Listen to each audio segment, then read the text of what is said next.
Welcome back, everybody. My name is Raze Chaos. You've made it back to my channel. And yeah. Okay, Raze always likes to say that, oh, this is a special episode. This is a special thing. Everything. Let's face it. What everything Raze does is a little bit off, a little bit different. It's just a matter of why it's interesting. If you look at this, it's Tuesday, and Raze has got sitting here with a single Funko Pop, and he is going to tell you about it. That's not out of the ordinary. Oh, look at this. The side of this says DC, so this is a DC character. Yeah, there's nothing strange about that at all. What else is there? Okay, this is an Aquaman based from the Aquaman movie. And actually, this is the Aquaman Lost Kingdom movie. Hey, there's nothing too strange about that, is there? Grab these blowfish, tadpole. Well, actually, the strangest part about it is this is Atlanna.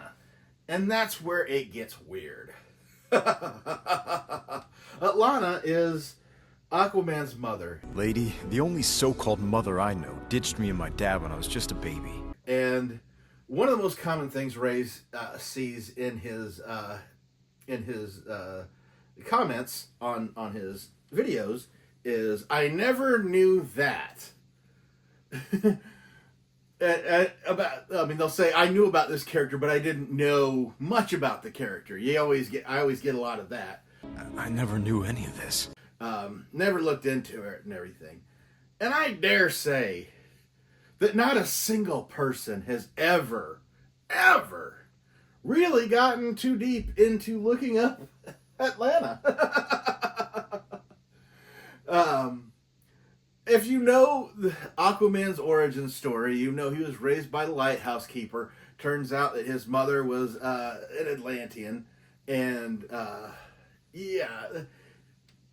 that part's all cut and dry. You get the lighthouse, you get the lighthouse keeper, you get Aquaman was raised on land, then found out that he was actually Atlantean and he had superpowers and all that fun stuff. So yeah, that's what we know about Aquaman, and that's the stuff that's pretty much stayed there. But everything else about it, we're going to put this guy away, and we're going to get into it, because this does get really weird and confusing. Full speed, Hammerhead, before he slams the boy down on that bed of spikes. Okay, Atlanna first appeared in Adventure Comics number 260. And this is back when, this is back before the Super Friends and everything had actually turned Aquaman into a joke.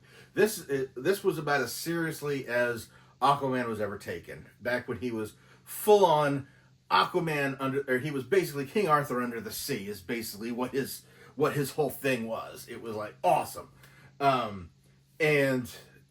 So to have a character that the lore in there was very strong. Now there's a little bit of confusion here because contrary to what most people think, there is a Golden Age Aquaman. And to be quite honest, the only way to tell the difference between the Golden Age Aquaman and the Silver Age Aquaman, or what we know today as Aquaman, it's in his gloves. The Golden Age Aquaman had yellow gloves. And the newer version had green gloves. That's literally the only difference between the two. There are other differences, but like when you jumbled up with everything else that confused with Aquaman, because even writers would get confused as to which Aquaman they were writing for, because it was so many people just didn't care. Bob Haney was a big part of a lot of Aquaman, and Bob Haney was well known for writing stories. He loved writing stories, and he loved writing superhero stories. And if that name sounds familiar to you at all, he is credited with being the person who created the Teen Titans, the original Teen Titans put together. And yeah, and how did he do that? Oh, well, they just told him, put together a team of sidekicks. So he looked at a bunch of comic book covers and picked a bunch of the sidekicks. And he thought, of course, hey, look, Batman, he got Robin, Aquaman's got Aqualad, Spider. Here's a cover that's got Green Arrow with a guy called Speedy, and there's the Flash with Kid Flash. That makes sense and everything. And hey, there's Wonder Woman, and on the cover here, there's a Wonder Girl. Let's put her on there. So, bam, that you've got your team. The only problem is that cover was Wonder Woman and Wonder Girl as a younger version of Wonder Woman, as a teenager. And then further still, you had Wonder Tot, which was essentially Wonder Woman as a toddler. So they were all Wonder Woman, but he just tossed Wonder Girl in there. He didn't know anything about her. He didn't care. Continuity meant nothing to Bob Haney. And you could tell in his writing, because he would contradict his own stories at times, and he got tied to a lot of Aquaman for some reason. He really loved doing Aquaman. The reason why I say the continuity gets screwy is because when you looked at Aquaman's origins, okay, there were several. There are and have been several versions of it. I mean, it was constantly changing. Atlanna, in the comics, just a mysterious woman that arrived on the island one day. She fell in love with Tom Curry, Aquaman's father, and they fell in love and they had a baby. In another version of the story, Tom Curry is on a ship heading out to his lighthouse and gets tossed overboard because there's a storm going on. And Atlanna is there and finds him and rescues him, and they fall in love. They come back, live on the island, have a baby.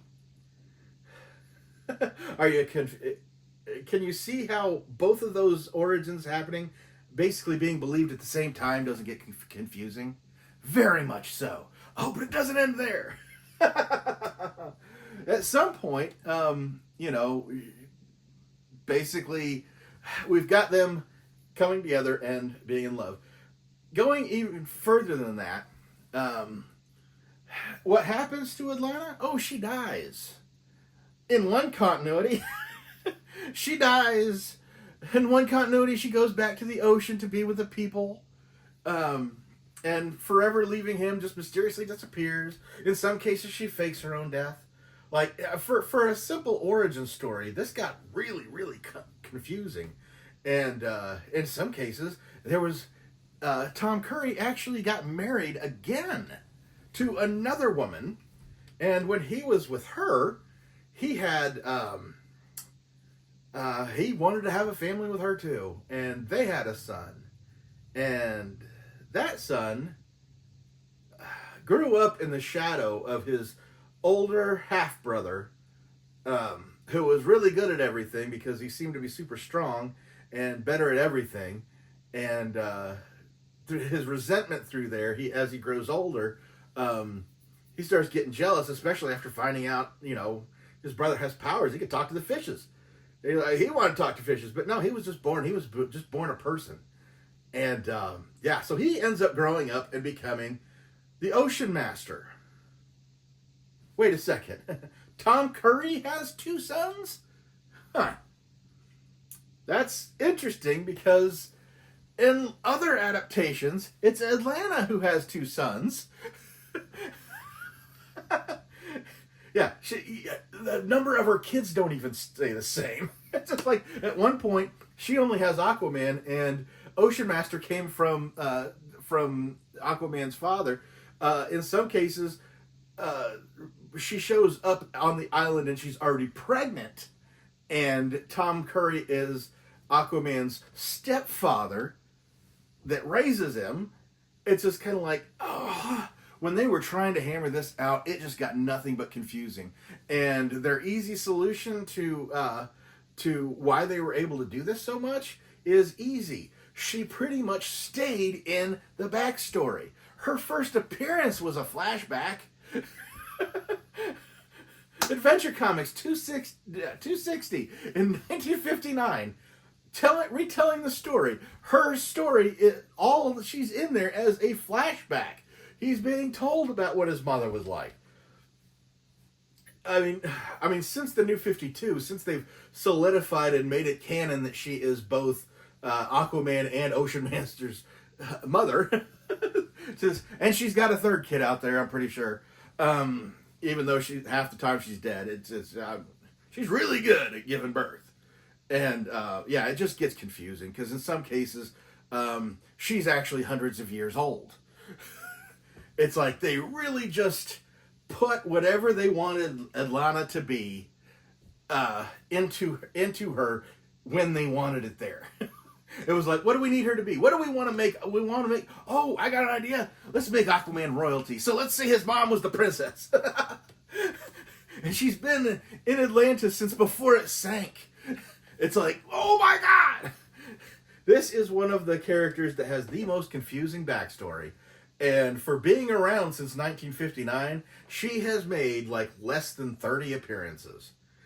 And yeah, 30 appearances seems like a lot, but think about 30 appearances since 1959. Yeah, they don't. Flashback. She gets a caption. I know that since the New 52, they've actually tried to flesh out and make her. That's probably where the majority of her appearances come from. Honestly, I would say that up until the New 52, there may have been like less than 10 appearances of Atlanna. But yeah, nobody knows too much about this character because nobody can keep it straight. Like, we don't know who she is. We know when she first showed up. But again, we don't know if she was the princess that went into hiding because her son was born. Because her son was born with there was a blonde hair, blue eyes, and that like actually ended up being something of a curse. It was a bad omen that her son had blonde hair and blue eyes, or did she just go to the freaking island, fall in love with the lighthouse Cooper, and start banging the heck out of him and having a kid? It just depends on when you're reading. At one time period, you're reading Aquaman. Because, yeah, nobody even cared to keep this straight until they really started working it towards the movie, and even then that got confusing because when his mysterious missing mom ended up being in Skartaris, which, if for those of you who aren't aware, that whole other kingdom that is shown in the second Aquaman movie is Skartaris. And that comes from a comic series called Warlord, where a character called Travis Morgan actually goes to this other world and basically, using his modern day knowledge and equipment, goes into a fantasy world that still has magic and monsters. And he goes into this thing with a sword and a gun and you know, I want to say modern day technology, even though Warlord hasn't been a series in quite a while. It was a very popular series. Even had a toy line for a long time. Yeah, completely unrelated to Atlantis.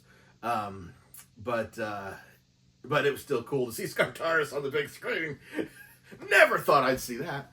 But yeah, they gave it to Nicole Kidman, which that's absolutely awesome. She's gorgeous, and she made a great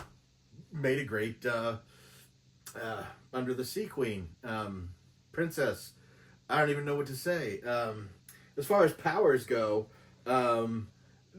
if they haven't put that much into her origin story, they really didn't have a lot to do with. Her powers were pretty much the exact same.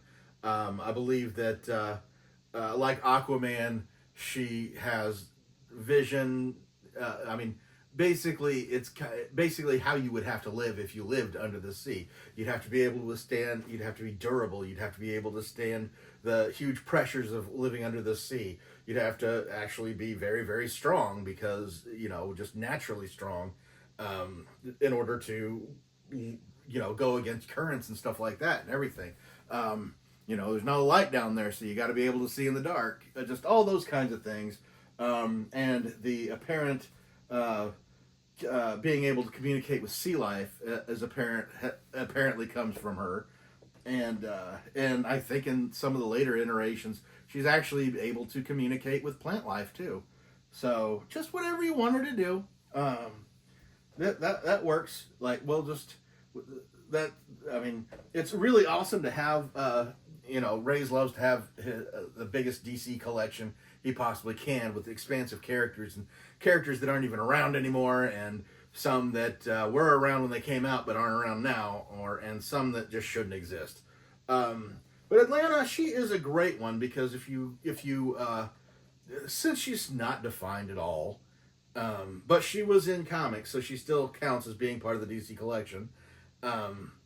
Anytime if I want to create a story just using the characters that I own, if I ever have one of those, how am I gonna work this out? Oh, we'll just say it was Atlanna somehow. We'll just say that she spent a weekend in Detroit and got a crazy tattoo or something. I don't know, but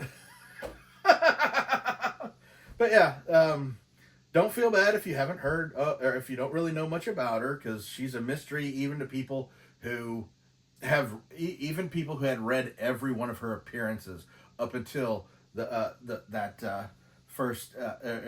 that appearance in Aquaman. I guess she was in a flashback in the first Aquaman movie, wasn't she? I think she was. She's keeping the tradition alive. but yeah, you really couldn't feel bad for not knowing much about her, because there really wasn't anything to know. She really had no depth to her. She was basically everything that the writers of Aquaman needed her to be at the time they were writing Aquaman. So she is one of those background characters. You don't see that with like Superman. You don't see like Jor-El being somehow different, and that affecting how Superman is. Like, I mean, you've seen different versions of Kryptonians. They have different social classes, that kind of stuff. You'll see that kind of stuff in the comics. You'll see like Batman, like you have to find out something else about his parents, but nothing so drastic. Like Aquaman's just like, holy crap, what do we need? I mean, Green Lantern, you never even hear about his other than him idolizing his dad. You don't really hear much anything about. I mean, who's Green Lantern's mom? Nobody knows that. Nobody really cares. And of course, with the Flash, he's constantly going back in time to save his mom or reset the time stream, do whatever the heck he's gonna do. That's the only one that has like now we understand why the story keeps changing, because he keeps changing it. But at any rate, this is still a gorgeous figure. So Raze is gonna go ahead and take this out, and we're gonna have a look at this.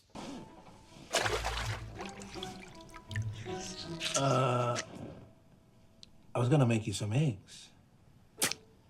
And here we have her. She is looking gorgeous. She's got this amazing gown on. Not quite sure what. I think this is supposed to be from the second movie. I don't know if this is supposed to be an ornate like princess dress or what the heck it's supposed to be. But it's very definitely under the sea type.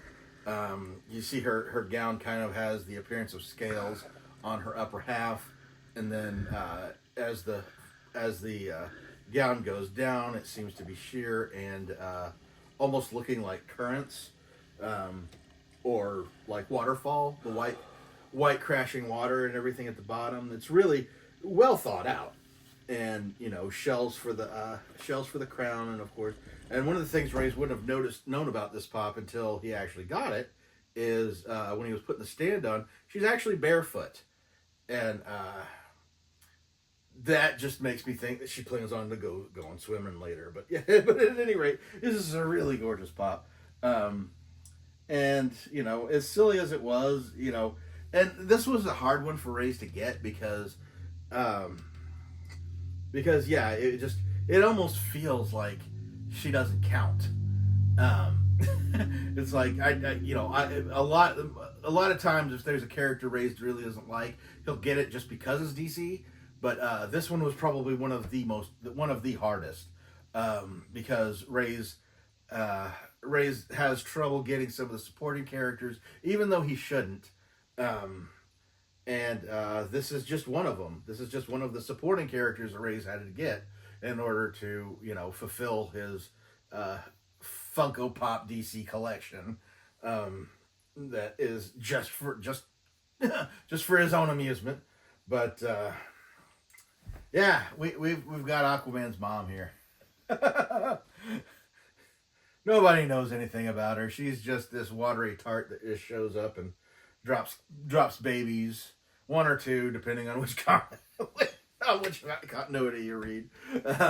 We don't know. I do believe that somebody should flesh her out, but and I think they have started to do that with the New 52. But knowing that it's the New 52 means she's probably going to be evil at some point. She's probably going to be mean or killed or beaten up or something like that. It's New 52 is kind of, but at any rate, if you have made it to this video, if you have made it this far into this video, Raze wants to personally thank you. Because Raze really isn't expecting anybody to even want to watch this thing. And not even really caring. Especially when you find out that, oh God, he really doesn't even have like a lot of interesting facts about her. No, there's really not. Nobody's made a decision on this character. It's whatever. But I mean, if you have watched this far, this means a lot, and Raze really appreciates you. And yes, we've hit 500, and at 550, going to start announcing 500. Yeah, we've hit it. Raze is going to be putting together how exactly he's going to be picking the winner of the 500 subscriber boxes, however it goes. Going to be working on that. Going to be making more of an announcement as soon as Raze gets this figured out, because this is a little bit confusing and there's sun in my eyes. But at any rate, be on the lookout for that, because it might be awesome. And there might be a little sneaky little clue in here already. Maybe in the editing, maybe there's a little clue in this video, because Raze knows nobody's watching this one. So he's going to make sure our real fan gets this one. But at any rate, I hope you have a great day. Raze is going to go ahead and let you go now, but never forget that life is full of odd moments. You never know when you're going to be defined.